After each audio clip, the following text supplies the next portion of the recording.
అంతిమ దైవ గ్రంథం ఖుర్ఆన్. 26 అష్-అరా కవులు సూరా. చదవండి, ఆలోచించండి, ఆచరించండి, ఇతరులకు తెలియజేయండి. మానవుల కోసం ఉనికిలోనికి తీసుకురాబడిన ఉత్తమ సమాజం మీరే. ఖుర్ఆన్ 3:110. ఉత్తమ సమాజ నిర్మాణం కోసం దైవ గ్రంథం ఖుర్ఆన్ గురించి తెలియజేయాల్సిన బాధ్యత మనపై ఉంది. దీనిలో భాగం నా ఈ ప్రయత్నమైన ఛానల్ని సబ్స్క్రైబ్ చేసి మీరు భాగస్వాములు అవ్వండి. ఉత్తమ సమాజ నిర్మాణం మన లక్ష్యం. అఊజు బిల్లాహి మినష్ షైతానిర్ రజీమ్. బిస్మిల్లాహిర్ రహ్మానిర్ రహీమ్. అపార కరుణామయుడు, పరమ కృపాశీలుడు అయిన అల్లాహ్ పేరు. ఆయత్ నంబర్ 11, 12, 13. قوم فرعون ألا يتقون. ఆయత్ నంబర్ 11. అంటే ఫిరౌన్ జనుల వద్దకు వారు అల్లాహకు భయపడరా? قال رب إني أخاف أن يكذبون. ఆయత్ నంబర్ 12. మూసా ఇలా అన్నాడు, నా ప్రభు వారు నన్ను ధిక్కరిస్తారేమోనని నాకు భయంగా ఉంది. ويضيق صدري ولا ينطلق لساني فأرسل إلى هارون. ఆయత్ నంబర్ 13. నా గుండె కుచించుకుపోతుంది, నా నోరు సరిగ్గా స్వేచ్ఛగా పెగలడం లేదు, అందుకే హారూన్ను వైపుకు కూడా సందేశం వహీ పంపించు. వ్యాఖ్యానం 8. దైవ ప్రవక్త మూసా అలైహిస్సలాం మద్యన్ ప్రాంతం నుంచి సతీ సమేతంగా స్వదేశానికి తిరిగి వెళుతున్నప్పుడు ప్రభువు పిలిచిన పిలుపు ఇది.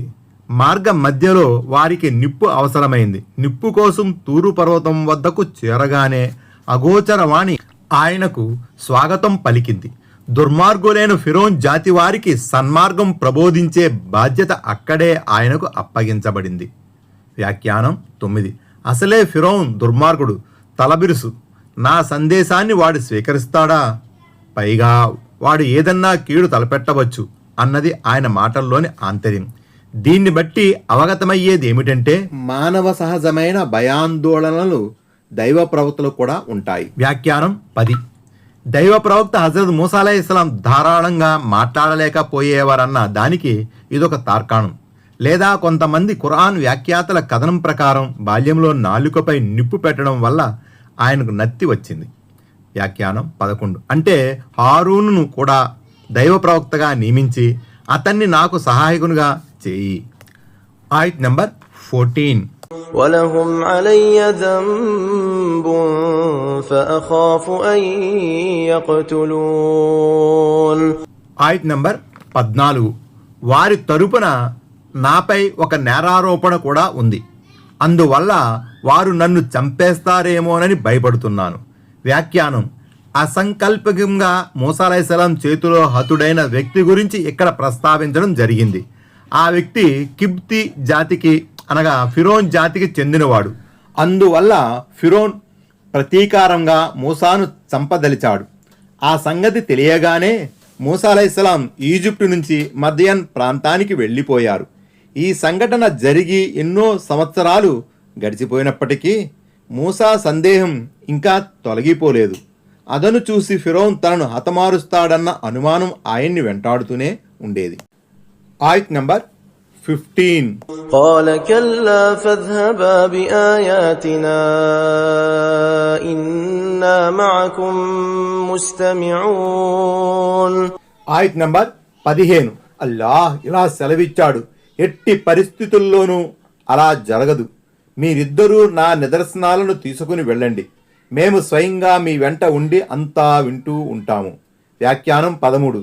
ఇది అల్లాహ్ తరపున ఓదార్పు. వీరిరువురు అతని దగ్గరకు వెళ్ళి నా సందేశాన్ని అందజేయండి, ఎలాంటి జంకు లేకుండా మాట్లాడండి, అతని కీడు నుంచి మిమ్మల్ని కాపాడే బాధ్యత నాది. నిదర్శనాలు అంటే దైవ ప్రవక్తలకు దేవుని తరపున లభించే మహిమలు లేదా అద్భుతాలు అని భావం. ఉదాహరణకు దైవ ప్రవక్త హజరత్ మూసా అలైహిస్సలాం చేతి కర్ర పాముగా మారటం, ఆయన తన సంకలో చెయ్యి పెట్టగానే దేదీప్యమానంగా ప్రకాశించడం, ఇవి రెండు దైవ నిదర్శనాలే. వ్యాఖ్యానం 14. అంటే మీరు చెప్పే దానిని, దానికి సమాధానంగా ఫిరౌను పలికే దానిని కూడా మేము వింటూ ఉంటాము. అందువల్ల మీరు ఆందోళన చెందవలసిన పని లేదు. మేము మీపై దైవ దౌత్య భారాన్ని మోపి మిమ్మల్ని పట్టించుకోకుండా వదిలివేసేవారం కాము.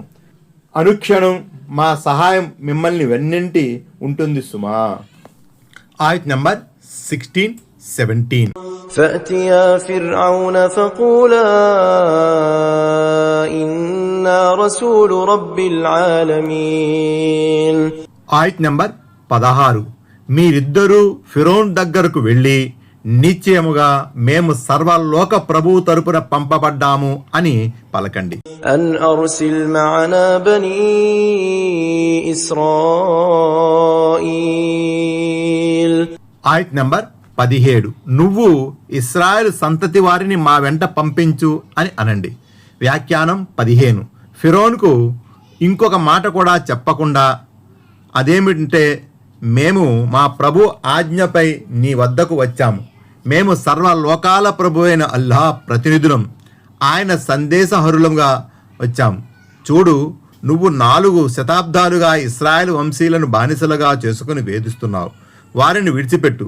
దేవుడు వాగ్దానం చేసిన సిరియా భూభాగంలో మేము వారిని వసింపజేసి వారికి గౌరవోన్నతుల్ని ప్రసాదిస్తాము. ఆయత్ నంబర్ 18. قال ألم نربك فينا وليدا ولبثت فينا من عمرك سنين. ఆయత్ నంబర్ 18. మూసాతో ఫిరౌన్ ఇలా అన్నాడు, ఏమిటి, మేము నీ పసితనంలో నిన్ను మా దగ్గర పోషించలేదా? నీ జీవితంలోని అనేక సందర్భాలు నువ్వు మా వద్ద గడిపావు కూడా. వ్యాఖ్యానం 16.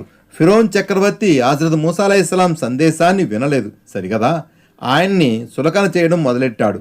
మా ఇంట పెరిగి మా ఒడిలో ఆడుకుని మాకే ఎసరు పెట్టే స్థాయికి ఎదిగావా?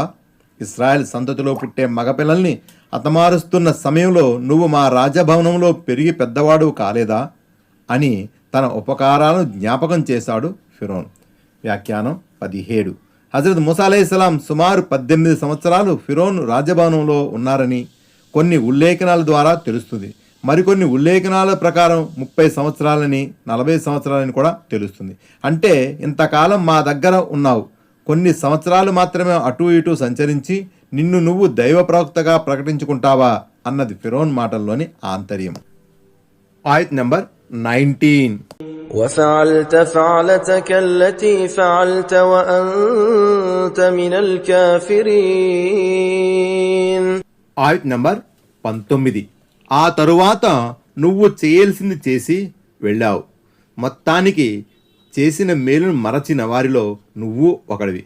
వ్యాఖ్యానం 18.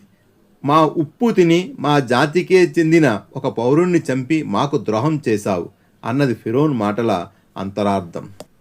ఆయత్ నంబర్ 20. قال فعلتها إذا وأنا من الضالين.